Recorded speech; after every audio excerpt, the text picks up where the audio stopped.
자, 대선이 이번 주말을 지나면 한 일주일 남습니다. 3일부터는 여론조사도 안 됩니다. 그러니까 5월 2일 화요일까지가 여론조사 마지막 기한입니다. 이번 주말 여론조사가 매우 중요하겠죠. 그렇게 본다면 각 대선 주자들이 어떤 카드를 가지고 있는가를 우리가 좀 유심히 봐야 될 건데요. 1차적으로는 트럼프가 사드 가격으로 10억 달러를 요구했다는 부분이 대선판을 흔들까? 초대형 태풍이다. 오늘 저녁 TV 토론부터 의제가 될 거다. 보수 진영은 당혹하고 진보 진영은 반대 명분이 생겼다. 자, 요렇게 생각하는 사람들이 정말 멍청한 사람들입니다. 제가 홍준표라면 이렇게 이야기를 하겠습니다. 미국이 얼마나 문재인, 안철수 이 두 사람이, 물론 안철수가 뭐 좀 사드에 찬성한다고 했지만은 이제 돈 내라고 하면 또 똑같이 반대할 겁니다. 그래서 본질적으로 다를 게 없다는 거죠. 얼마나 이 사람들을 우려하면 이런 이야기를 던졌을까? 내가 당선되면 10억 불 이야기는 없던 걸로 하고 한미 FTA 폐지도 없던 걸로 하겠다. 정권이 반미 정권이 되려니까 그러는 거 아니냐 라고 이야기를 하겠습니다. 자, 이렇게 할 경우에 이 문제가 이제 반대의 명분이다. 솔직히 이야기할게요. 사드 저거 반대해서 돈 문제는 두 번째 치고 끌어냈다고 하면 그 다음부터는 미국하고 안 볼 생각을 해야 되는 겁니다. 저는 요즘요, 미군이 부산항에서 배를 타고 오산기지에서 비행기를 타고 한국을 떠나는 모습을 좀 보고 싶습니다. 왜? 겪지 않으면 믿지 않는 이 대한민국 국민들의 저열한 국민성을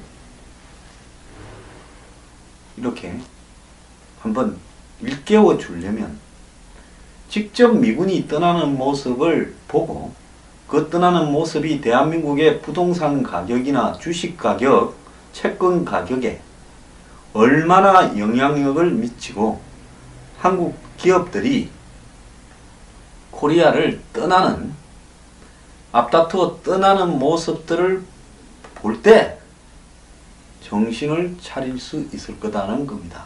한번 떠나가 안 오면 어떻게 하냐? 어떻게 하겠어요? 그만이죠. 민주주의 국가에서 국민 한 명이라도 더 많은 사람이 선택하면 그만 아닙니까? 그래서 문재인 후보한테 간곡히 청하건대, 안철수 후보한테 간곡히 청하건대, 심상정 후보 될 리도 없겠지만은 제발 앞장서서 좀 이야기하건대 주한미군을 한국에 주둔시킬 건지 말 건지를 투표 좀 붙이겠다고 이야기를 하길 바랍니다. 사드 전시작전권 찌질한 거 가지고 자꾸 이렇게 할 게 아니라요. 그냥 한 방에 끝내자 이겁니다. 아, 국민들요, 미국이 저것들 필요 때문에 있는 거고 패권 국가고, 예? 한국이 가라 해도 안 간다며요. 그래, 가라 해도 가는지 안 가는지를 말로 백날 해봤자, 제가 미국이 저거 필요 때문에 있는 게 아니라고 백날 이야기 해봤자 제 말을 믿겠습니까? 논리가 아무리 맞다 하더라도요. 그러니까 그냥 투표해서 한번 가라고 해보자니까.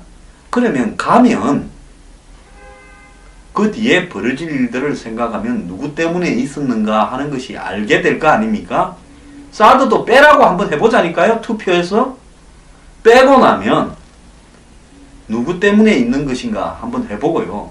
개성공단을 열어서 저것도 투표 붙여요. 북한에 돈을 한번 줘보자니까요. 2천만 평으로 늘려서.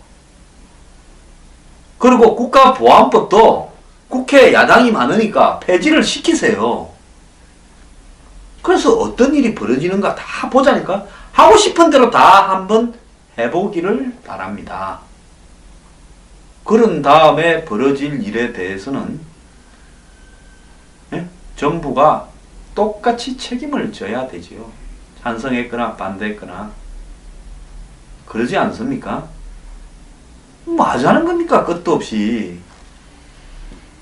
저는 우리나라의 일부 대선 후보나 일부 국민들이 좀 미쳤다고 생각을 합니다.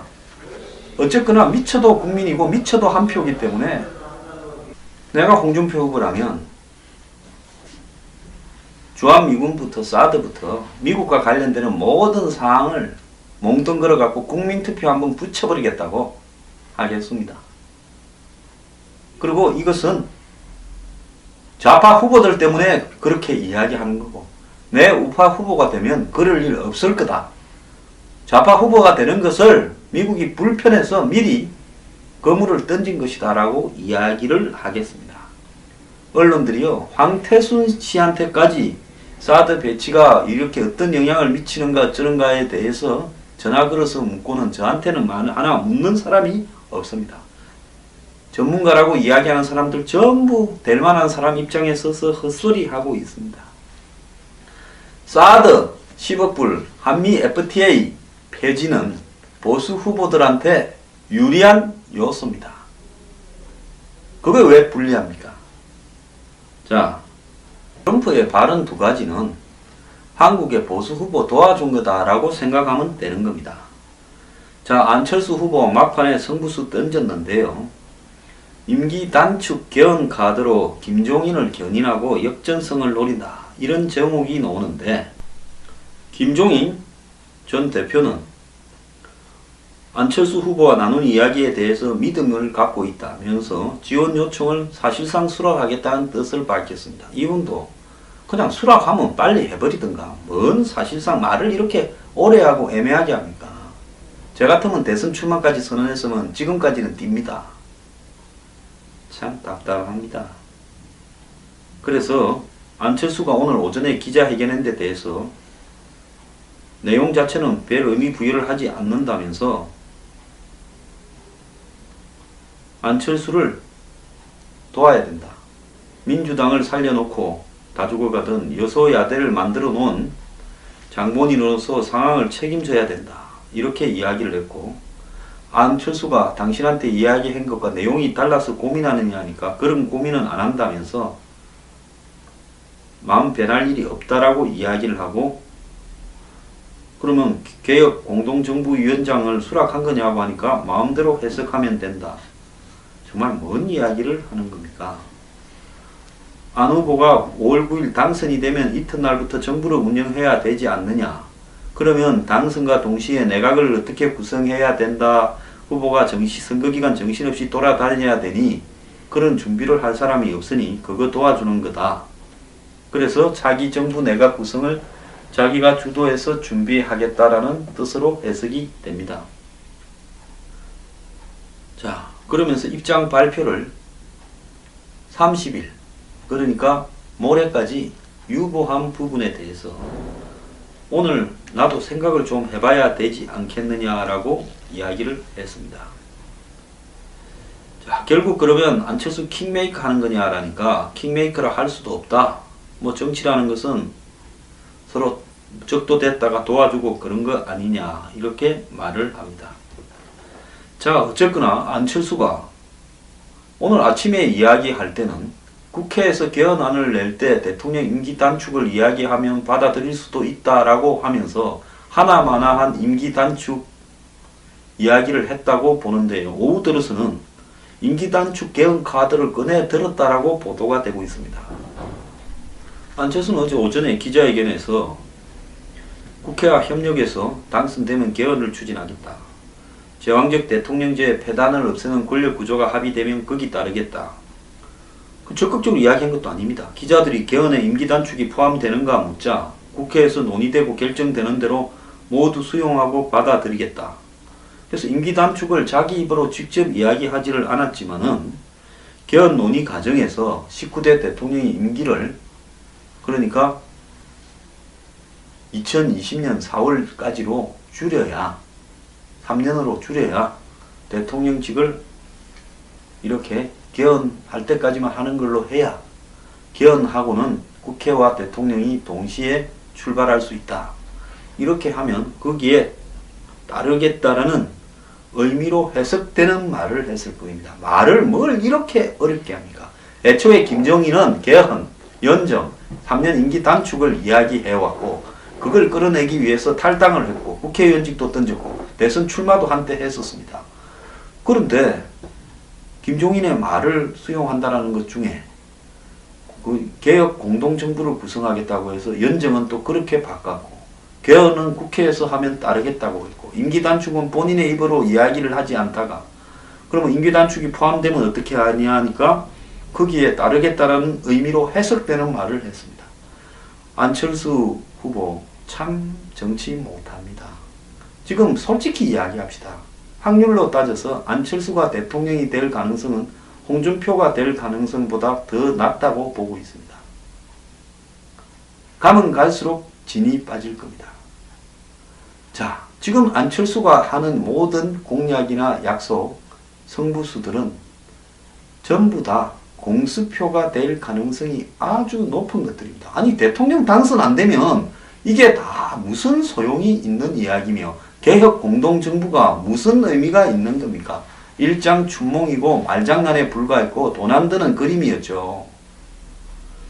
그런데 그거를 기자가 물어서 해석하고 측근들이 국회가 합의하면 임기도 내려놓을 수 있다라는 이야기를 한 거라고 해석을 하고 이렇게 이야기합니다. 내가 안철수라면요. 자, 문재인 빼고 다 모입시다. 나는 이름만 대통령 시켜주면요. 대통령 권한도 다 내려놓고 연정을 해서 총리 중심으로 국회에서 장관들 다 뽑고 알아서 하십시오. 그리고 개헌은 당선 다음 날부터 바로 하십시오. 그리고 내 임기는 분명히 말하지만 3년입니다. 나는 관리자 역할만 충실하고 모든 권한은 나를 지지한 지금 각 당의 국회가 합의해서 다 정하는 대로 따라가겠습니다. 이렇게 말을 해야 되는 겁니다. 오늘 안철수가 기자회견한 내용이 지금 언론에 회자되면 어디 표탈의 제목이라도 하나 제대로 뜹니까? 자, 그래 갖고는 김종인을 안 그래도 머리가 복잡하고 말도 복잡한 김종인 이 양반 언제 딱 떨어지게 말하는 거 봤습니까? 자기 일도 남 일처럼 말하는 사람 아닙니까? 그런데 그런 김종인한테 제안을 한다는 게 이런 소리를 했으니 김종인은 이게 뭐냐고 또 생각해 봅니다. 자, 열흘 남았는데 이틀 더 지나갑니다. 자, 그리고 주말에 여론조사 마지막 여론조사에서 안철수가 이걸 던져서 자신의 지지율을 올릴 확률이 지금 있겠습니까? 저는 지지율 올라가는 게 아니라 더 내려갈 거라 보고 있습니다. 그리고 지금 바른정당이나 자유한국당에서 이거 받자고 하는 사람이 누가 있습니까? 바른정당의 보따리 장수들이나 안철수로 단일화하자고 유승민 잡아먹으려고 들고 있죠. 그 사람들은 이미 신뢰를 상실했어요.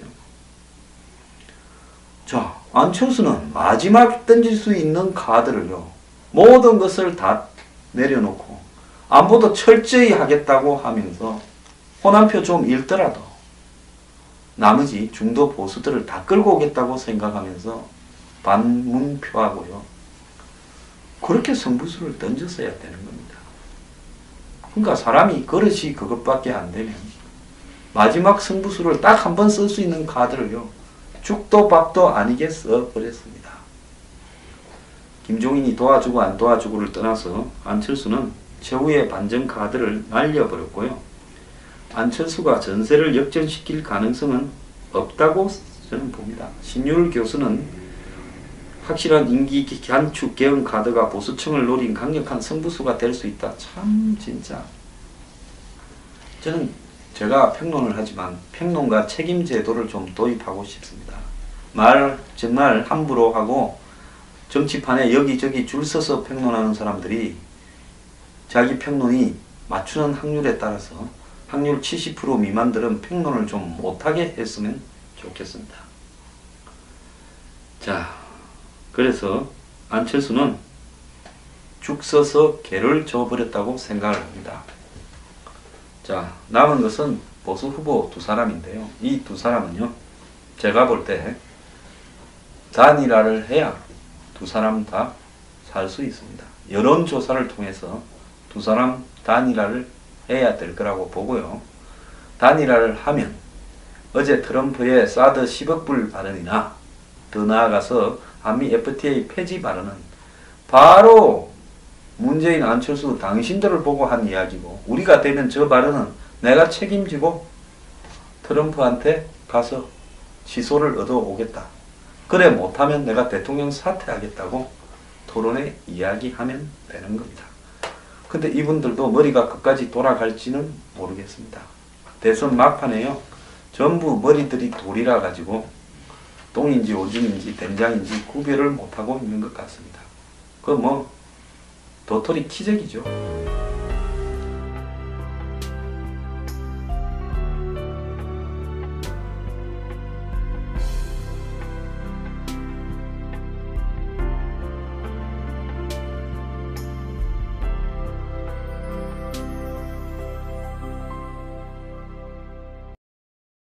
은 반대 명분이 생겼다. 자, 요렇게 생각하는 사람들이 정말 멍청한 사람들입니다. 제가 홍준표라면 이렇게 이야기를 하겠습니다. 미국이 얼마나 문재인, 안철수 이 두 사람이, 물론 안철수가 뭐 좀 사드에 찬성한다고 했지만은 이제 돈 내라고 하면 또 똑같이 반대할 겁니다. 그래서 본질적으로 다를 게 없다는 거죠. 얼마나 이 사람들을 우려하면 이런 이야기를 던졌을까? 내가 당선되면 10억 불 이야기는 없던 걸로 하고 한미 FTA 폐지도 없던 걸로 하겠다. 정권이 반미 정권이 되려니까 그러는 거 아니냐라고 이야기를 하겠습니다. 자, 이렇게 할 경우에 이 문제가 이제 반대의 명분이다. 솔직히 이야기할게요. 사드 저거 반대해서 돈 문제는 두 번째 치고 끌어냈다고 하면 그 다음부터는 미국하고 안 볼 생각을 해야 되는 겁니다.